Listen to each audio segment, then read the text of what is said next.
किसी ने क्या खूब कहा है, गिरा दे जितना पानी है तेरे पास है बादल।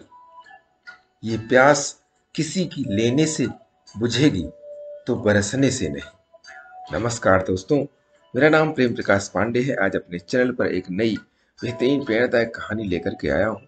दोस्तों, आज की कहानी से हम जानेंगे कि एक जगह पर विद्या या ज्ञान लेने वाले विद्यार्थियों में कुछ विद्यार्थी तेज क्यों हो जाते हैं और कुछ विद्यार्थी कमजोर क्यों रहते हैं। तो चलिए, चैनल को सब्सक्राइब नहीं किया है, सब्सक्राइब कर लीजिए और सुनते हैं आज की कहानी, जिसका शीर्षक है ज्ञान या विद्या की प्यास।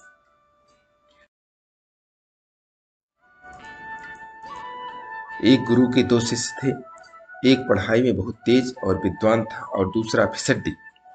पहले शिष्य की हर जगह प्रशंसा और सम्मान होता था, जबकि दूसरे शिष्य की लोग उपेक्षा करते थे। और एक दिन रोष में दूसरा शिष्य गुरुजी से जाकर बोला, गुरुजी, मैं उससे पहले से आप पास विद्या अध्ययन कर रहा हूँ, फिर भी आपने मुझे उससे अधिक शिक्षा दी। गुरुजी थोड़ी देर मौन रहने के बाद बोले, पहले तुम एक कहानी सुनो। एक यात्री कहीं जा रहा था। रास्ते में उसे प्यास लगी। थोड़ी दूर पर उसे एक कुआं मिला। कुएं पर बाल्टी तो थी, लेकिन रस्सी नहीं थी, इसलिए वह आगे बढ़ गया। थोड़ी देर बाद एक दूसरा यात्री उस कुएं के पास आया। कुएं पर रस्सी न देखकर उसने इधर उधर देखा।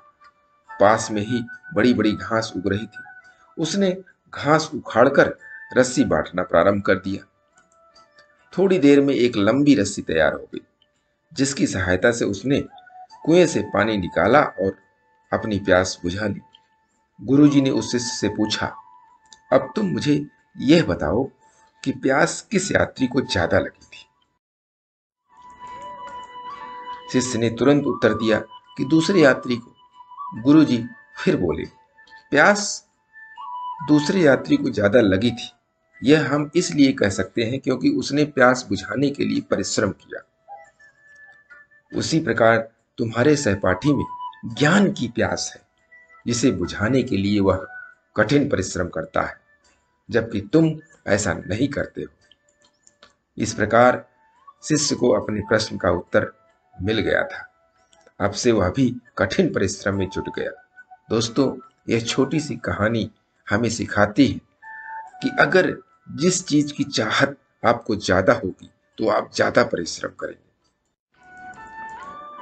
उस चीज को पाने के लिए। जीवन में इसीलिए वह लोग आगे चले जाते हैं जिनकी चाहत या प्यास ज्यादा होती है, तो ज्यादा मेहनत करते हैं। इसीलिए हमें अपने लक्ष्य को पाने की जिद या चाहत ही हमें सबसे आगे ले जाएगी। जिद और चाहत या प्यास को बनाए रखने के लिए प्रतिदिन सुबह 5:30 बजे एक नई कहानी, एक नई उमंग से करें दिन की शुरुआत।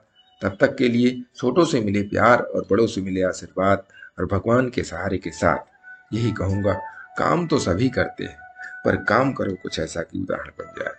ये छोटी सी स्टोरी आपको अच्छी लगी, लाइक कीजिए, शेयर कीजिए अपने मित्रों में भी, और कमेंट जरूर करिए। और चैनल को अभी तक सब्सक्राइब नहीं किया, सब्सक्राइब कर लीजिए। और नई नई बेहतरीन प्रेरणादायक कहानियां आपको प्रत्येक सुबह मिलती रहें, इसके लिए प्रेस बेल आइकन।